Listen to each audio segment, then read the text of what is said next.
बड़ी पुरानी कहावत है, कहते हैं 1 लाख पूत 1.25 लाख नाती, ता रावण घर दिया न बाती। स्वर्ण लंकापति रावण 1 लाख पुत्र 1.25 लाख नाती पोते वाला अकूत धन संपत्ति वाला था, लेकिन उसका भी अहंकार उसे लेकर डूब गया। तो ये तो कुछ देश ही हैं। ऐसा ही कुछ इस वक्त हो रहा है कतर और अरब देशों के साथ। एक बड़ा झटका मिलने को जा रहा है। कतर को तो भारत ने स्टेप और स्टेप में झटके देने शुरू कर दिए हैं, जहां फ्रांस भारत की सबसे बड़ी मदद करने को आया है। और संजोग देखिए, कहते हैं ना कि जब समय अच्छा होता है तो सब कुछ अच्छा होने लगता है। फ्रांस को इसी सब के बीच में एक ऐसा खजाना मिल गया है जिस खजाने से कई देशों की जरूरतें पूरी हो सकती हैं, और ऐसी जरूरतें जिन जरूरतों के लिए इन्हें अरब देशों की तरफ निर्भर रहना पड़ता था। आपको बता दें, एक ऐसी खबर आई है जो इस वक्त इंटरनेशनल मीडिया में छा गई है, चर्चा का विषय बन गया है। जानेंगे जियोपॉलिटिक्स में क्या कुछ चल रहा है, आइए जानते हैं इन खबरों को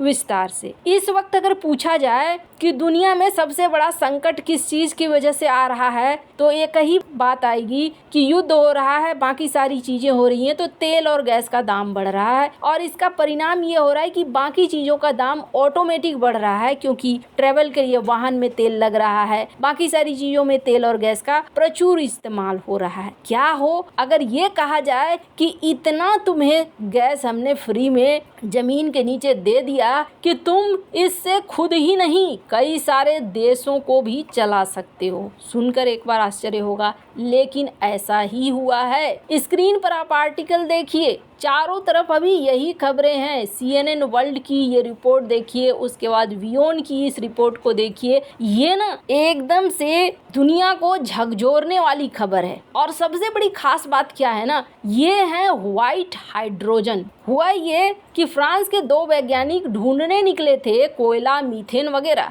लेकिन यहाँ पर इन्हें हाइड्रोजन मिल गया। और हाइड्रोजन भी कैसा, शुरुआत में इन्हें लगा कि शायद थोड़ा बहुत हाइड्रोजन होगा, लेकिन जैसे जैसे ये गड्ढा करते गए वैसे वैसे इन्हें बहुत बड़ी मात्रा मिली। कहा जा रहा है 6 मिलियन से लेकर 250 मिलियन मीट्रिक टन हाइड्रोजन इसमें हो सकता है। ये कितना होगा तो आपको बता दें, ये इतना होगा कि आप कई देशों के ऊर्जा की जरूरतों को पूरा कर सकते हैं। ये कहना है फ्रांस में मिले इस व्हाइट हाइड्रोजन की। और सबसे बड़ी खासियत क्या है ना, ये ना खजाने से कम नहीं है, ये रिसाइकेबल है। इस हाइड्रोजन से प्रदूषण नहीं होता है, इसी वजह से इसे सफेद हाइड्रोजन कहते हैं। शुरुआती समय था 1987। माली का एक जगह था, इस माली के जगह में पानी के लिए एक कुआं खोदा जा रहा था, ड्रिलिंग हो रही थी। और इसी ड्रिलिंग के दौरान एक जो शख्स था वो अपने मुंह में सिगरेट लिए हुए था,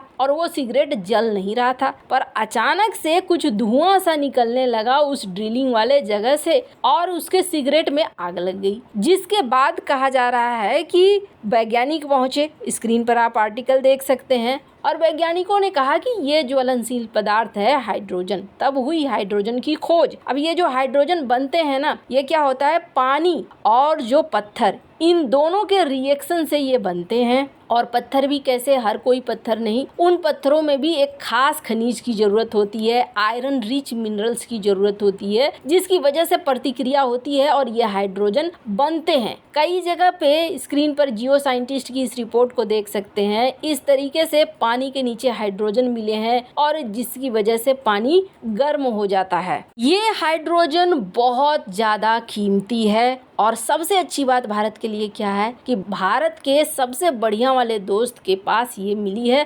फ्रांस। अब फ्रांस इससे कई चीजों को हल कर सकता है। एक तो फ्रांस में जो ऊर्जा का संकट है, यूरोप में जो ऊर्जा का संकट है, उसे दूर कर सकता है। दूसरा, भारत को भी जो सऊदी अरब या कतर या और देशों पर, अरब देशों पर निर्भर रहना पड़ता है, वहां पर भी मदद मिलेगा। खैर, जहां एक तरफ ये सब कुछ हो रहा है, तो एक ही नहीं और भी कई चीजें हो रही है। आपको बता दें, जब किस्मत मेहरबान होती है ना, तो वो कैसे होती है, वो आप ऐसे देखिए। भारत और कतर के बीच इस वक्त संबंध होने जा रहे हैं खराब, ये दिखना शुरू हो गया है। लेकिन भारत के लिए सबसे बड़ी समस्या क्या है कि कतर के साथ किसी तरीके का पंगा लेना भारत को भारी पड़ सकता है। क्यों भारी पड़ सकता है? स्क्रीन पर एक ग्राफ देखिए आप। 2002 से हम एलएनजी की खरीद बढ़ाते चले जा रहे हैं। 2023 में भी हमारी एक लंबी चौड़ी लिस्ट है, हम एलएनजी गैस लेंगे। और आपको बता दें, इस एलएनजी में भारत 54% एलएनजी लेता है। किससे? ये लेता है कतर से। अब जरा सोचिए, 19.85 मिलियन टन एलएनजी खरीदता है भारत। फाइनेंशियल ईयर 23 की ये रिपोर्ट है, जिसमें से 10.74 मिलियन टन यानी कि 54% कतर से खरीदा, बाकी यूएई से खरीदा। अभी कतर क्या कर रहा है? हमारे 8 नेवी अफसर को ये फांसी की सजा सुना चुका है। कतर कई मौकों पर आजकल भारत के ऊपर दबाव बनाने लगा है। मतलब वो दोस्ती बोस्ती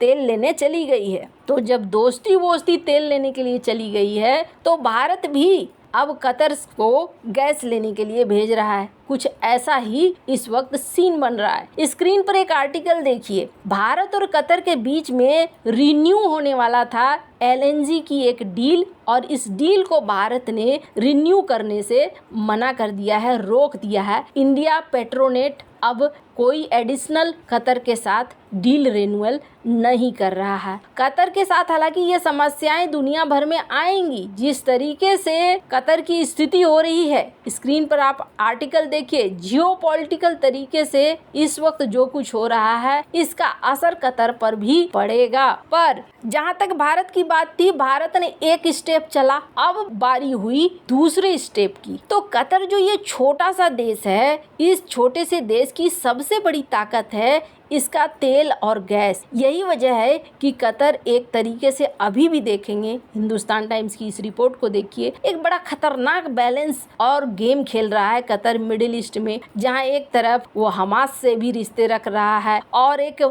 मध्यस्थ की भूमिका भी निभा रहा है। तो कतर की भूमिका जहां ये सब कुछ है, तो भारत इससे अब छुटकारा लेने के लिए, इसके अंडर नहीं रहने के लिए भारत क्या कर रहा है? स्क्रीन पर एक आर्टिकल देखिए। $20 बिलियन लगाने को तैयार है भारत मोजाम्बिक के एक एलएनजी प्रोजेक्ट में। अब आपके मन में ख्याल आएगा, इसमें फ्रांस कहाँ से आ गया? फ्रांस ने क्या मदद कर दी? तो यहाँ जो मेन कंपनी है ना, वो है टोटल एनर्जी, और ये कंपनी किसकी है? ये कंपनी है फ्रांस की। आपको बता दें, यहाँ पर भारत की ONGC, Bharat petroleum, oil India, ये सारे मिलकर 30% स्टेक ले रहे हैं इस प्रोजेक्ट में। टोटल एनर्जी के साथ मिलकर यहाँ पर एलएनजी के लिए नई डील हो रही है। और जहाँ तक मोजाम्बिक की बात है, मोजाम्बिक दुनिया के उन देशों में आता है जो अच्छा खासा एलएनजी उत्पादन करता है। मतलब भारत अब किसी के ऊपर निर्भर नहीं रहना चाहता है कि कोई भारत के ऊपर दबाव दे सके। आपको बता दें, मैंने पहले भी कहा था, चाइना जैसी महाशक्ति जो है, सच्चाई महाशक्ति, उसके साथ भारत ने इन 2-3 सालों में आर्थिक तौर पर ऐसी स्थिति पैदा कर दी है कि चाइना भी सोच में पड़ गया है। तो बाकी देशों के साथ भी जो भारत से इस वक्त किसी न किसी वजह से जियोपॉलिटिकल तौर पर अगर उलझने की कोशिश कर रहे हैं, तो भारत उन्हें अलग अलग तरीके से सबक भी सिखा रहा है। वैसे इन सब मामले में आपकी क्या राय है? कमेंट कर जरूर बताएं। जल्द मिलते हैं अगले वीडियो में नई खबर के साथ।